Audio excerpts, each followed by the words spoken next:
Feudalism, a word that conjures images of knights and castles. It emerged gradually in Europe after the Roman Empire fell. This period from the 5th to 10th centuries was a time of great instability. Invasions were common. Strong local leaders were needed for protection. Feudalism wasn't a conscious creation. It evolved organically from these conditions. People sought security in a dangerous world. Powerful lords offered protection in exchange for loyalty and service. Some credit Charles Martel with laying the groundwork for the feudal system. According to German historian Heinrich Brunner, Martel secularized church lands for the purpose of leasing to his followers in return for their military service.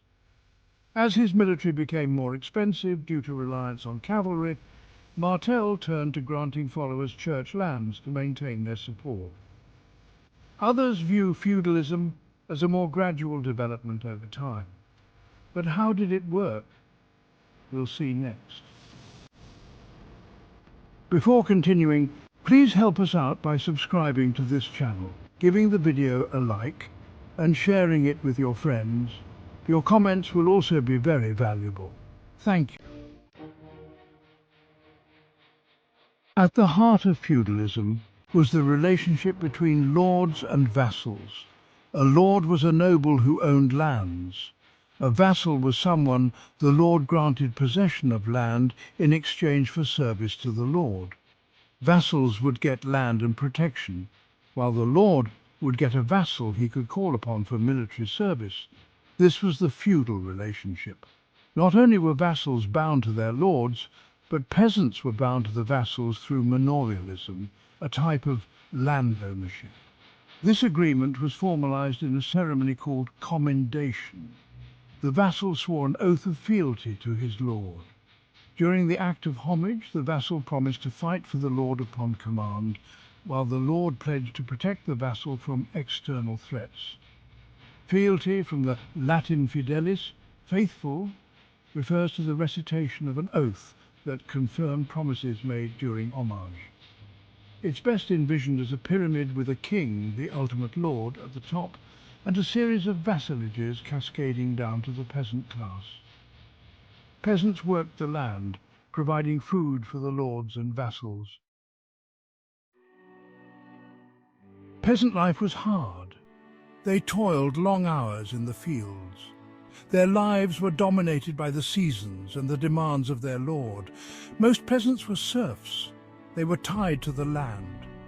This meant they couldn't leave without their lord's permission. Despite the hardships, peasants were not entirely powerless. They had their own customs and traditions. Also, by the late Middle Ages, were granted increasing liberties, and a gradual shift from serfs to landowning peasants occurred. In England, a middle class emerged called yeomen, who were often minor landowners, guards, or subordinate officials. Feudalism, for all its flaws, provided a degree of stability in an unstable world. It offered a framework for governance and protection. Local lords could respond quickly to threats. This decentralized structure was well suited to the times. Feudalism also fostered a sense of loyalty and obligation. The bonds between lords and vassals were strong. This created a sense of unity and purpose within the feudal system. Feudalism gradually declined as Europe emerged from the medieval period. The rise of centralized states, new economic systems, and the Black Death all contributed to its demise. Now it's your turn to participate. What do you think about feudalism and hierarchies? Could a system like feudalism emerge in a modern scenario? Please leave your comments on the video. Don't forget to subscribe to the channel, like the video and share it. Stay tuned. See ya.